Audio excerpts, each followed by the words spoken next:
Hello and welcome to a special edition of Frost Over the World, looking back at some of the most interesting and important interviews we've done in the past few months.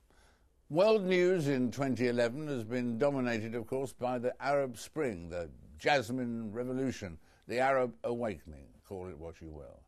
A hunger for change and democracy has been sweeping the region, challenging and in some cases ousting leaders. Nowhere more suddenly, perhaps, than Egypt.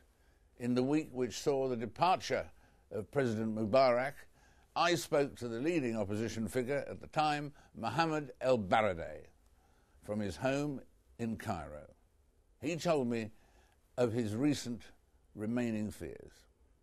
What the Egyptians want today, pure and simple, that not only Mubarak is gone, but the Mubarak regime also has to go. And they feel apprehensive, David, that the regime is still there, that all what they were looking for has not really been implemented. The Mubarak government is still there. The old constitution is just going through patchwork. We still have an emergency law. We still have a ban on rights to establish parties. People are still detained. So they feel that there is somehow an effort to derail the revolution and just change Mubarak, but keep the old regime.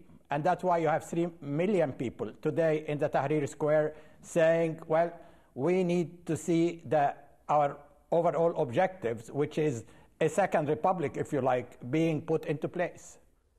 And it was not long before Mr. ElBaradei's fears were justified. In Bahrain, protesters were inspired by events in Egypt, but government troops fired on them and 7 died. When I spoke to the country's foreign minister a week later, he was at that time reassuring. What happened last Thursday and Friday were tragic events. And Bahrain is not used to deaths happening in political protests. We are used to protests all the time, and what happened is tragic and it's being investigated. But definitely the situation is going back to almost normal, and people coming back to talk to each other. And that's what naturally makes us in a position to regain our strength and move forward. And it would seem, Foreign Secretary, from what you've said, that in terms of these negotiations when they're ready to start, that no subject, you've said, and your colleagues have said, no subject is ruled out. Obviously, you can't say in advance exactly what the outcome's going to be, but is that right to say that no subjects of the debate about the position of the royal family and all these issues, Absolutely everything can be discussed? Everything can be discussed. This is a real dialogue. This is a national dialogue where everybody can come to the table, and it won't be helpful to exclude any subject that is being demanded by the people or by one group or another. That won't help the dialogue to succeed. So we are so keen here to have it to be successful, and nothing will be excluded. Everything will be on the table. Well, it wasn't on the table for long, alas, as the authorities imposed martial law and cracked down on the protesters. In Yemen, too, President Saleh tried to fight back against the demonstrators. One leading protester told me that their demands were straightforward. It is a simple wish. We want to resign. Now he spent 33 years in power. It is not a Republican country. He make it a kingdom country. We want him to leave the power. He owned this country and make it under his name and his family name, and make the people in trouble, in war, in conflict. I think we deserve to live a good life like other people, like other countries. He introduced this country as example for terrorism, for extremes, for for kidnapping, for corruption, and now for Balatija. We are a good people. We love peaceful, we love democracy, we love freedom, and I don't know why he introduced himself during the last years as a role for the leader who respect human rights, who respect democracy, and when the people ask him to leave the power, to resign, he refused. Since then, of course, President Saleh has left office, but he also left Yemen, which might disappoint Mr. Al-Ansi. As the protests continue to sweep the region, I turn to Prince Hassan of Jordan for an opinion. Did the Arab Spring of 2011 remind him of the Prague Spring of 1968, or were the effects going to last longer than that? I think the difference between the Prague Spring and the Arab Spring is that whereas oil is all conducive to international political strategy, in this region, oil is incompatible, it seems to me, with democracy. And this is the basic concern, that everything that runs machinery in the industrialized world is run by oil. And the time has come to recognize that in Prague you had an Eastern European civil society, which 20 years later, I just returned from Warsaw myself, and the Poles are about to lead the European Union. They have really something to show for this transition. We have not even started our transition. It's still a wish list of collective will being respected by institutions which don't exist. But it really is a situation people have got to realise that those two things, oil and democracy, as you said so memorably just a moment ago, are incompatible. That is my feeling. People, have said Islam and democracy are incompatible, but Islam is inspired by a spirit and an ethic which is entirely compatible with social equity. In fact, it's, in a sense, the movement for the dispossessed. But I really get the impression that with sovereign wealth funds and Islamic banking spending trillions of dollars, not least of all money that is spent on arms purchases, somebody has to talk about how to resolve this human dignity deficit between the very rich and the very poor. And I think that is the main problem. In the past, we've focused on oil, we've focused on the Palestine question, we've signed treaties which have placed Israel in a situation of an upper hand where the so-called process is almost no longer exists. And, I think the time has come to recognize the Iranian dilemma, for example. The Iranians have said, well, the Arabs are trying to clone our revolution. Today they realize that the Arabs are expressing their own will, and I think that they are also beginning to feel the effect of a democratizing youth movement. And in a year or two, if we're talking like this and looking back, how much will have changed? How much IE is changing at the moment? The patronage aspect of throwing money at problems is the style of those countries who have the funds. Right. And if that doesn't change, if containing extremism is not seen in the context of empowering people, empowering citizens, men and women, I don't think that the non-violent movement, which we've seen up till now, is going to remain non-violent. Unfortunately, Libya is a proof of that. Well, as Prince Hassan had anticipated, the Arab Spring's bleakest time came in an oil-rich country, Libya. As Colonel Gaddafi's troops pushed rebels out of Tripoli, a refugee crisis began, first affecting the nearest European state, Malta. I spoke to the Prime Minister there. The situation keeps changing from moment to moment. We are in a situation now which is extremely delicate, so it's very difficult for any one of us to say whether this will actually help to solve the situation in the short term or in the long term. I'm just hoping that the humanitarian dimension of this situation needs to be addressed and resolved as quickly as possible. There are lives that are being lost there. There is a humanitarian crisis which we have been witnessing in these past weeks, and it needs to be resolved in the best interest of everybody. This is not getting anywhere. It is not benefiting anyone at all. And Malta appeals to Gaddafi and to the regime to stop this immediately and to stop the loss of life. We need to get the region settled, and we need to give the people on the ground what they deserve. They are fighting for their rights, they want a change, and we need to help the Libyan people to achieve their ambitions and their aspirations, like anyone else who lives in a free world. The UN responded to all of this crisis by imposing a no-fly zone over Libya, saving rebel-held Benghazi from near-certain defeat. I spoke to a leading rebel supporter in that city. It was getting pretty tense coming up Saturday because the UN passed a resolution Thursday afternoon, and then the people of Benghazi and the Eastern Board anticipated that the Allied forces and NATO would actually begin implementing the no-fly zone. So Friday was a pretty scary day for them. There were frantic calls from Benghazi to outside of Libya that some of Gaddafi's forces are on the gates of Benghazi, and he was actually, some planes were landing and bringing in some mercenaries in town.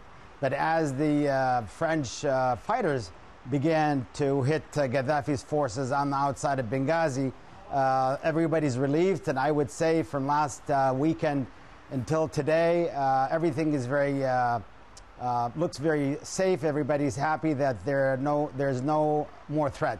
It's business as usual. Stores are open. People are going about their business, and hospitals are open. Everything is working very well, I imagine, yeah.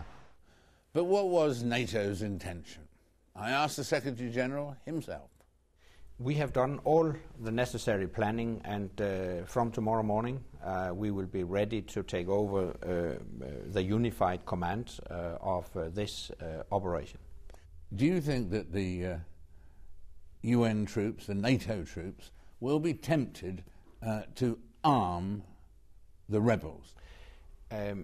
The UN Security Council resolution is very clear. Yeah. It requests an arms embargo, and NATO has decided to participate in the enforcement of this arms embargo. So we are in this operation to protect people, not to arm people.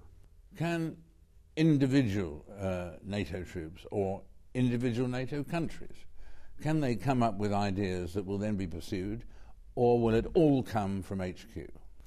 The overall political control of NATO operations resides with the NATO Council, yep. Including contributors outside, coming from outside NATO, and we have got pledges from a number of countries. So the overall political control will be exercised by the NATO Council. And all allies and contributing partners have agreed to a set of rules of engagement. Is it possible, Anders, that the solution to this will be partition between the west and the east of Libya? Could that be the outcome? I wouldn't consider that a solution. On the contrary, we fully respect the territorial integrity of Libya, as well as the sovereignty and unity of the Libyan state. The coalition then began to send military advisors to help the rebels.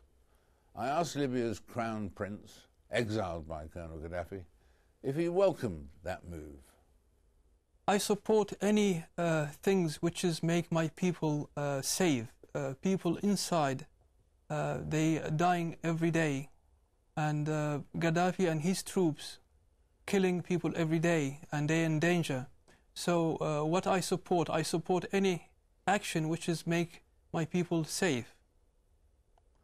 And tell me, if there was what they sometimes call in America mission creep, if the next step was for countries like Britain and France to send in troops to Libya, Would you say that was a good idea, or could that lead to more violence? Right now, Libyan people, they don't need any troops inside, but if the Libyan people in the future, they're asking for that, I would support. And what more support can Colonel Gaddafi's enemies around the world give to the Libyan people? The support which is the Libyan people, they ask, it's to make Gaddafi and his troops stop sending their bombs. Because right now there is a lot of situation which is becoming terrible, and there is a lot of rapes, for example, going on now with Gaddafi troops against their own people. So what I'm asking actually to make sure my people there are safe, and they put more pressure for Gaddafi to leave. That there can be no solution where Gaddafi stays ruling in Tripoli, for instance, and part of the West, that in fact for this crisis to be over, Gaddafi has to leave. Gaddafi, he declared a war against 6 million people, and he's the main issue, he's the main problems, and I think there is no way to stay in the power because he's shooting his own people, and this is the time for him now to leave. Otherwise, they're going to catch him, and Libyan people, they ready for any action to do anything to make Gaddafi weaker, and also to make sure he's not in the country. He have to leave the country. He's the main problem. As time went on, with no sign of Colonel Gaddafi leaving the country, many observers feared that a stalemate might be setting in. I spoke to Italy's Foreign Minister Franco Frattini and asked him if he was worried by the lack of progress.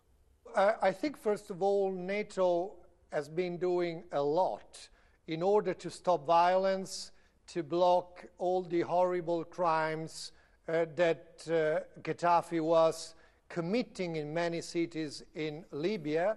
So I have to first commend the commitment of NATO. But now I have to admit, in many cases, Gaddafi has been changing his tactics.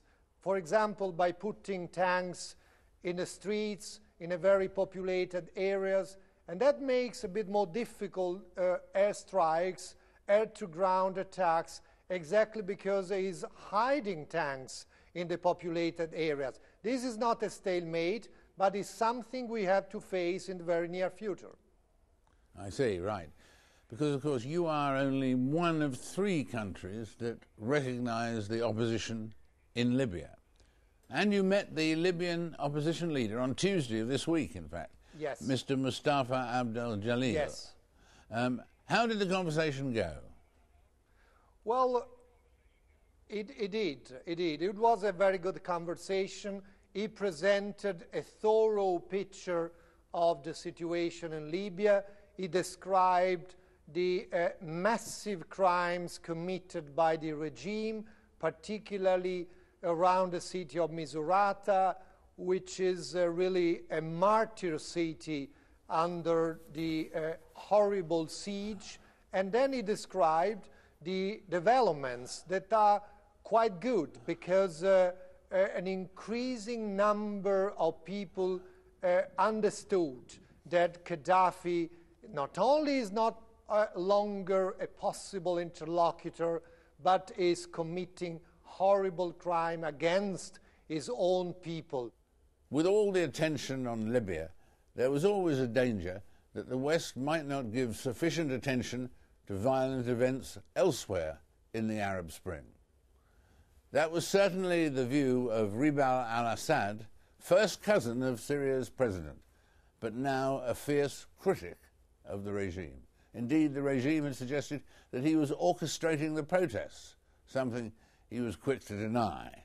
The Syrian television channel and the Dunya channel, which also belongs to the Syrian, Syrian stooges, and Al-Manar, as you have seen, Al-Manar, which belongs to Hezbollah, and different Lebanese MPs and others. Syria has all their stooges moving around trying to blame me for what's happening. This is completely nonsense.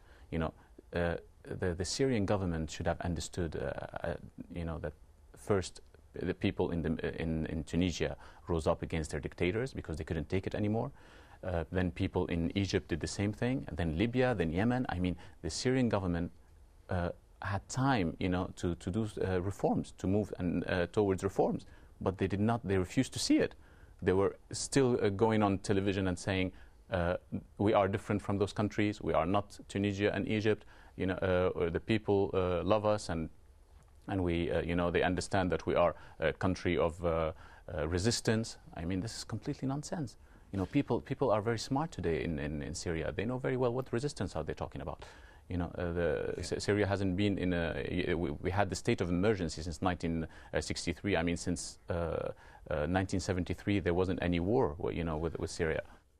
So, as spring becomes summer, how does the Arab awakening stand? I asked the Quartet Envoy to the Middle East, Tony Blair, whether in the long run the turmoil was going to be a good thing. I think long term, definitely good in terms of the march towards democracy and freedom and the ability of people to elect their own governments. Short term, it's really challenging, and it's going to pose a lot of problems both for the countries and for the outside world. And I think what's important, therefore, is to recognise that this isn't just about political reform. There's got to be economic change and social reform as well. And insofar as the outside world can play a part, it's to try and support people who are of a modern mind and a democratic will to try and put their country in shape to be part of the future. And what at the moment is the effect going to be on Israel of the Arab Spring? Well, I think that the immediate effect on both the Israelis and the Palestinians is instead of points of stability and predictability around them, they've now got a lot of instability and unpredictability. So I think for Israel, their security concerns are if anything, heightened.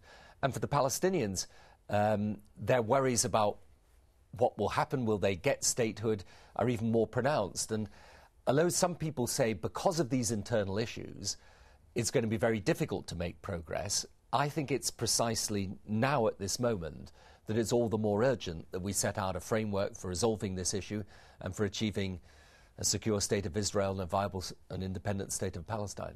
But what tangibly would have to be the first step? I think, to see, because it's been very elusive, any sign of progress just lately, hasn't it? It certainly has been. There's no doubt about that. However, I think the best thing we could possibly do right now is to set out a framework that allows us to move this thing forward, that, if you like, contains within it the principles upon which we could base a credible negotiation. Because that's the key thing in the end. You've got to get the parties back to the negotiating table. And that alone is quite a problem, obviously. Well, it's going to be difficult unless the Palestinians think the negotiation is going to be credible. And it's going to be difficult, obviously, unless Israel goes into the negotiation realising that there's a real prospect that it can succeed. Optimistic words there from Tony Blair. In a minute, we'll hear again from some of the superstar celebrities we've met in recent months, from Sting and Alicia Keys to Geoffrey Rush and Mia Farrow. That's after this short break.